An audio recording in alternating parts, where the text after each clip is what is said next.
Il y a beaucoup de bonnes idées qui sont bien nourries par des techniciens, des scientifiques, par des gens même qui construisent bien des entreprises, mais il y a tellement de choses à craquer pour faire réussir une solution et la faire passer à l'échelle à un niveau qui est intéressant en fait pour tacler la crise climatique, que nous on a construit toute cette boîte à outils et qu'on est venu typiquement la mettre au service de cette solution.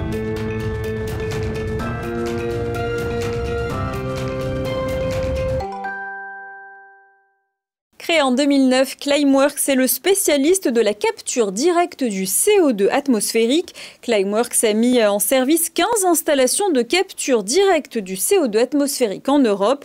Leur usine Orca est la première usine commerciale en opération de capture directe du CO2 et de stockage de CO2. La société compte environ 190 employés et a l'ambition d'augmenter ses effectifs cette année en passant à 300 collaborateurs. Et je vous présente tout de suite mes invités. Julie Gozalvez, bonjour, bienvenue. Bonjour, vous merci. êtes directrice marketing et communication de Climeworks. On vient d'avoir quelques infos, quelques chiffres clés grâce à Amal. À vos côtés, Guillaume de Vévrotte, bonjour. Bonjour. L'un des cofondateurs de We Don't Need Roads. Et on va comprendre comment vous avez travaillé ensemble. Alors, on parle de capture de CO2. Il faut expliquer comment ça marche, déjà, tout simplement. Alors, tout simplement, donc le CO2 étant répandu dans l'atmosphère de façon homogène, lorsqu'on le filtre, donc en l'occurrence chez Climeworks, il passe à travers des ventilateurs qui permettent de le capturer. Il peut être ainsi collecté à l'état gazeux pour être soit recyclé dans d'autres processus industriels qui peuvent impliquer la gazéification de boissons gazeuses ou bien des biocarburants par exemple, ou stocké de façon permanente.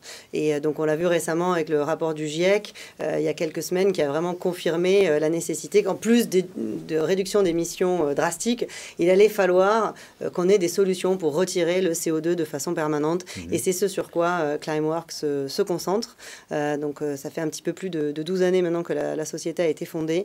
Avec et maintenant, une part de recherche et développement voilà. qui a été longue, j'imagine. Ah bah la concentration de CO2, c'est à peu près 0,04% dans l'atmosphère. Donc ça demande quand même une technologie assez poussée et qui doit être stable avant de passer à l'échelle. Donc effectivement, fondée en 2009, première usine à échelle commerciale en 2017 avec uniquement la capture et plus récemment, il y a à peu près 6 mois, capture et stockage combinés dans la première et plus grosse usine au monde de ce type-là qui est située en Islande. Et la première usine, c'était du côté de Zurich, c'est ça? Voilà, d'accord. exactement. Alors, qu'est-ce qu'elle a de particulier? Elle s'appelle Orca, cette nouvelle usine qui a été lancée en septembre dernier en Islande. C'est quoi le principe? Donc, il y a les deux activités, on l'a bien compris. C'est grand, c'est quoi? C'est des modules? C'est vraiment des questions de curieux, là. Ah, mais tout à fait, tout à fait. Donc, le site en lui-même fait à peu près 1700 mètres carrés. Ouais. Donc, pour vous donner une idée, il est composé de 8 collecteurs, donc 4 sur deux étages, on va dire.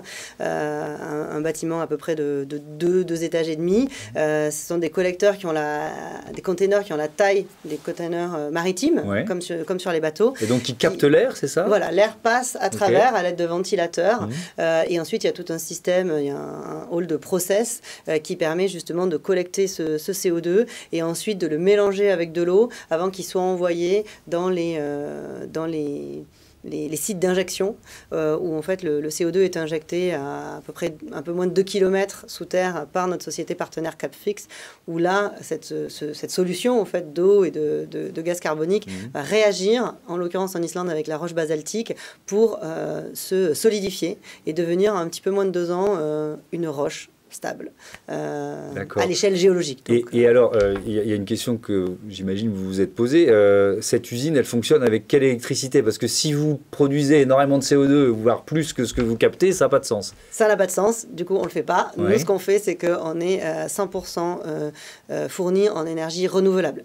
D'accord, donc c'est un principe chez Climeworks. En l'occurrence, sur le site d'Orca, on est à proximité de la 2e plus grosse usine géothermique du monde, une ressource naturelle dont l'Islande est dotée.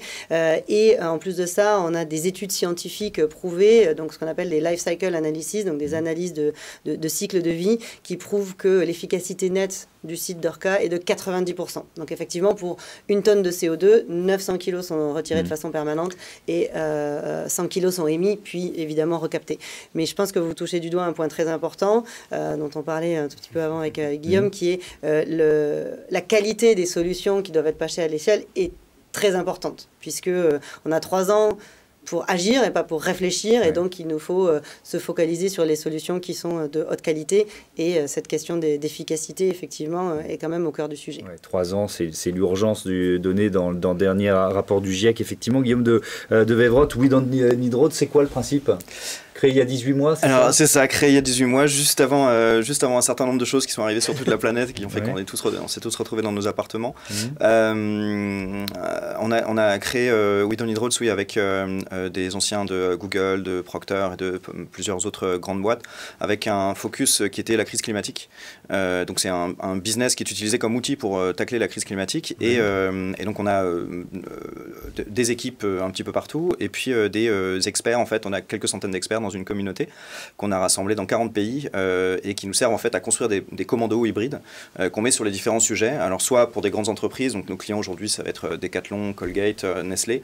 Et donc vous les conseillez dans leur transition, alors c'est ça ? Eux par exemple, on va alors selon les cas et selon les curseurs, on va avoir en général des stratégies qu'on va aider à accélérer, qu'on va aider à rendre plus cohérentes en fait avec l'urgence actuelle, mais aussi comme le disait Julie, plus cohérente aussi avec l'excellence dont on a besoin. Donc on va aider à muscler les stratégies, aider à les faire aller plus vite, à les implémenter en réalité, et puis et à faire pivoter en fait les parties du core business en fait qui vont être pivotables en fait. Donc on a en interne un bureau d'innovation qui est capable de réinventer des produits, des supply chains, n'importe quel service, mais on a aussi un brand studio en fait qui travaille sur les marques et leurs propositions de valeur et comment est-ce qu'on intègre la sustainability dans le cœur. Et puis on a un deuxième pilier qui est Scale en fait, qui est donc Climeworks, c'est un excellent exemple des gens avec qui on a travaillé sur ce genre de choses. Aider une entreprise à passer à l'échelle. Et là en fait quand une idée est bonne, il faut absolument l'aider à aller plus vite, à scaler, à passer à l'échelle plus rapidement.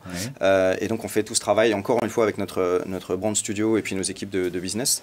Et typiquement en fait il y a beaucoup de bonnes idées qui sont bien nourries par des techniciens, des scientifiques, par des gens même qui construisent bien des entreprises, mais il y a tellement de choses à craquer pour faire réussir une solution et la faire passer à l'échelle à un niveau qui est intéressant en fait pour tacler la crise climatique, que nous on a construit toute cette boîte à outils et qu'on est venu typiquement la mettre au service de cette solution. Et donc si je comprends bien, en évitant les erreurs d'aiguillage, quoi, c'est-à-dire qu'il n'y a pas de temps à perdre, donc il faut choisir la bonne solution et la booster. Et en s'adaptant en permanence, c'est-à-dire qu'en fait typiquement quand une entreprise, même typiquement, enfin je repars sur Climeworks, c'est un bon exemple parce que c'est une entreprise qui a levé beaucoup d'argent, qui a quand même déjà 190 personnes, qui est en train d'avancer assez fort.